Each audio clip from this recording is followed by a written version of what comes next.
House of African Feminisms, un projet régional du Goethe Institut en Afrique subsaharienne, a organisé du 10 au 12 février dernier à Abidjan son festival inaugural sur le thème Réflexion féministe sur l'amour et la solidarité dans le mouvement. Ce festival, accueilli par le Goethe Institut Côte d'Ivoire et les espaces Something et le Bushman Café Hotel, comprenait des masterclass, des panels de discussion, des sessions de questions-réponses, des causeries littéraires, un vernissage, des échanges d'ouvrages et de la musique. Nous avons commencé tout en douceur dans la matinée et l'après-midi du vendredi 10 au Goethe Institut avec des masterclass sur l'écriture créative non fictive animées par l'artiste chercheuse, journaliste et photographe Laila Adjovi. On a parlé du geste d'écriture. C'était une conversation très intéressante entre ces jeunes autrices sur ce qu'est l'écriture, à quoi ça sert, comment par l'écriture on arrive à aller au plus près de soi, à exprimer parfois des choses qui sont difficiles à dire.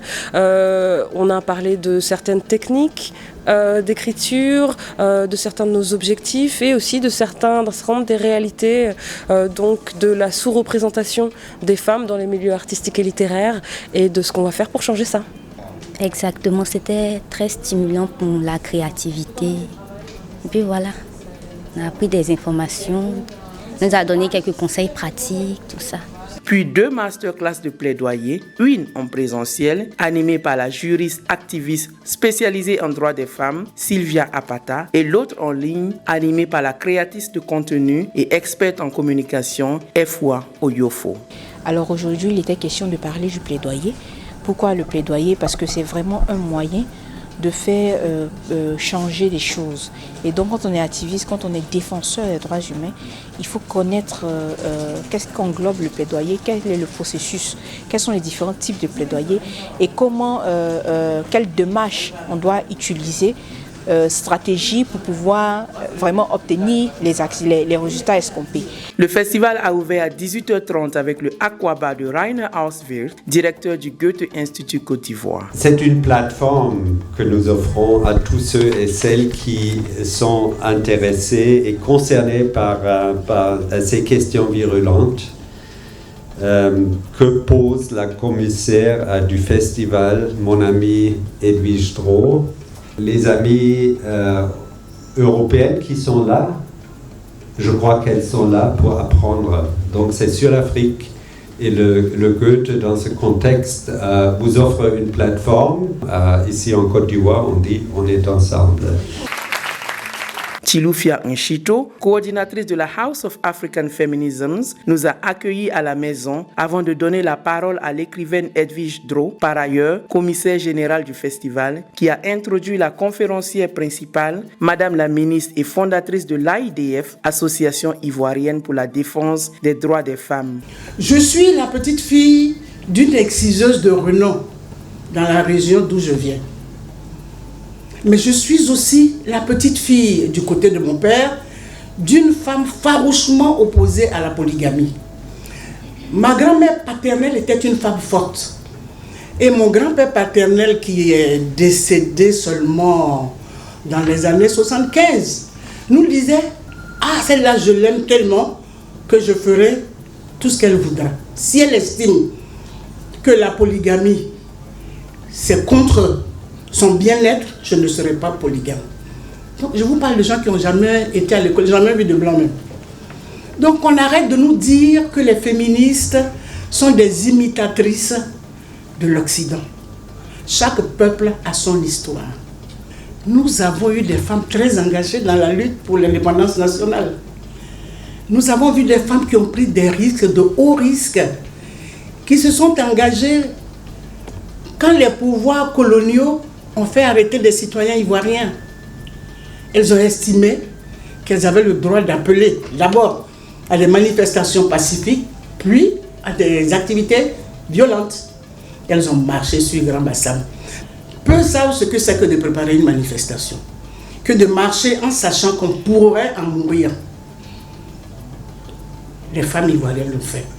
Madame Constance Yahi qui a ouvert le festival avec une adresse sur le besoin de travailler sur un consensus culturel et de mieux connaître le continent. Une veillée féministe, intimiste, a eu lieu dans les jardins de la Villa Anakao jusqu'à minuit pour clore cette première journée. Dans la matinée du samedi 11 février, nous nous sommes posé la question de savoir si nous pouvions toutes être des féministes. Comment incluons-nous les femmes trans dans le mouvement? Comment nous nous assurons d'être en solidarité avec celles qui survivent et pour qui la question du féminisme n'est pas à l'ordre du jour? Ce panel de discussion a été mené de main de maîtresse par Laure Blédou, directrice éditoriale et marketing chez Bayer Afrique, avec les écrivaines Sylvia Ilaouka et Solange Moussanganya et la curatrice de contenu sur Hola Africa, Tiffany Kagure Mungo.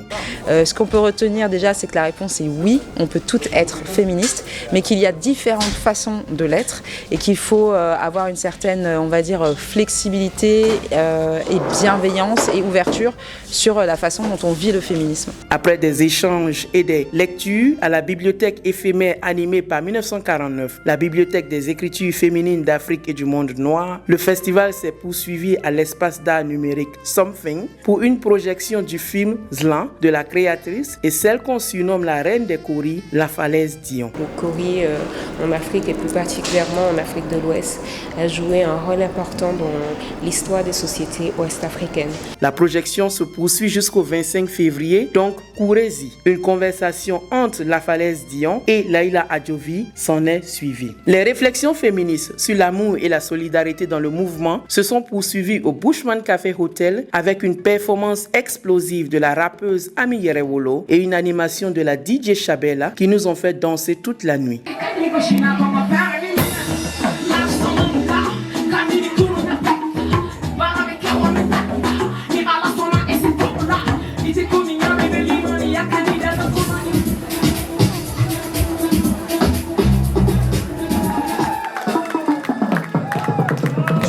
Je suis très contente, très honorée d'être parmi ces femmes qui se battent tous les jours, ces femmes-là qui essayent de se battre pour leurs droits. Et moi aussi, je sais que nous, les rappeuses, nous sommes vraiment la preuve que nous, la femme africaine souffre encore parce qu'après 14 années de carrière, même moi, ici, aujourd'hui en Afrique, on a encore du mal. Pour le dernier jour du festival, il a été question de rage féministe, colère comme manifestation de l'amour, à parler de droits et de leur vulgarisation, de l'appropriation de notre colère ainsi que de bien-être. Je pense que la colère, c'est une expression d'une insatisfaction. Mais si on se remplit chaque jour de cette colère, ça peut amener aussi à la destruction de soi-même. Les activistes Bintou Mariam Traoré et Karel Laetitia Goli, ainsi que la rappeuse Ami Yerewolo, nous ont parlé de l'utilisation de leur colère dans la lutte. Ce panel de discussion a été animé par la commissaire du festival, Edwige Tro. Après cela, nous avons eu une série de conversations avec Sylvia Ilaouka qui nous a parlé de son article « Embrasser l'imprévu », des portraits de 4 femmes qui ont été amenées à choisir l'imprévu alors qu'elle s'apprêtait à embrasser un autre parcours. Hi, my name is Sylvia Ilahuka. I'm a writer and editor from Tanzania and I live in Kampala, Uganda. So I'm here today because I did a project with the Goethe Institute 2 years ago in 2021 in which I produced a series of photo essays for the House of African Feminism.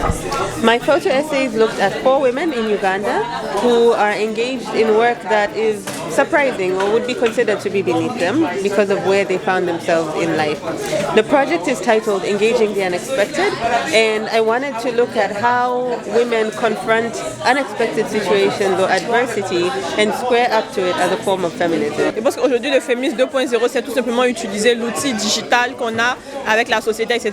pour faire passer un message. Je suis très honorée en tout cas d'avoir pris part à ce temps d'échange avec des féministes tout aussi engagées de la nouvelle, de l'ancienne génération.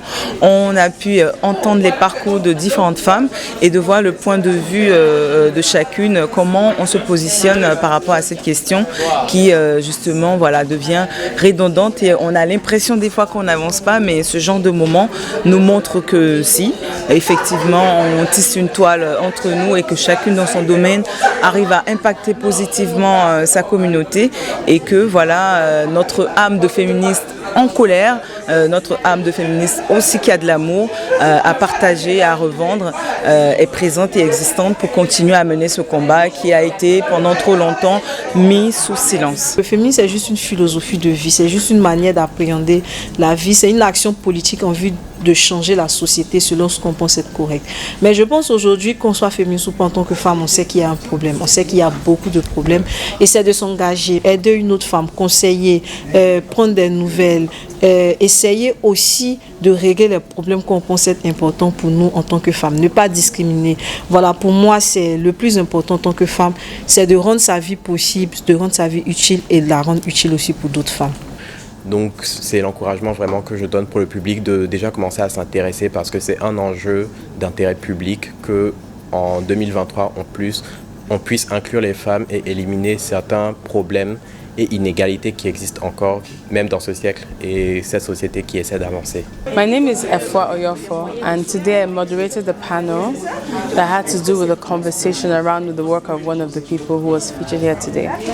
And fundamentally, what we were really discussing and understanding is the impact that independence has on women when they take on paths that are atypical from what they're expected to do. And we've seen by discussing with everybody here that oftentimes it doesn't matter what socioeconomic level you're in. We also spoke a lot about policing of women's decisions as well as women's bodies. Le festival a pris fin sur une rétrospective du mouvement féministe en Côte d'Ivoire de 1947 à aujourd'hui, présentée par Edwige Dro, commissaire du festival et directrice de 1949. Ce festival a été un festival qui a été ouvert à tout le monde et aux personnes de tout sexe et de tout genre, à part la veillée féministe où on a choisi d'être entre nous.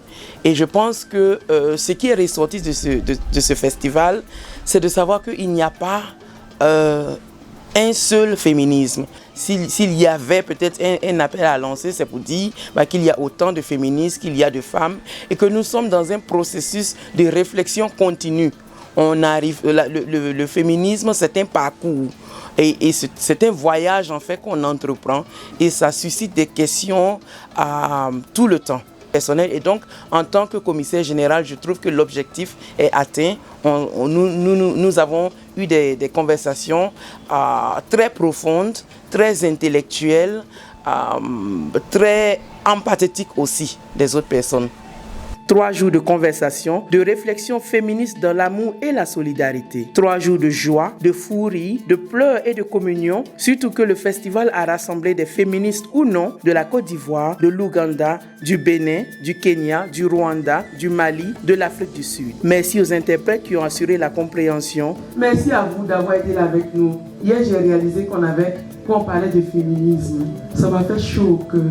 Et j'espère que vous revenez et que ça va continuer. Hein. C'était seulement le début. Merci. Merci beaucoup. Merci, Raïla.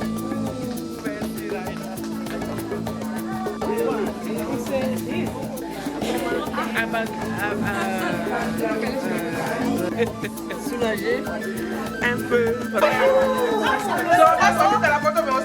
À l'année prochaine.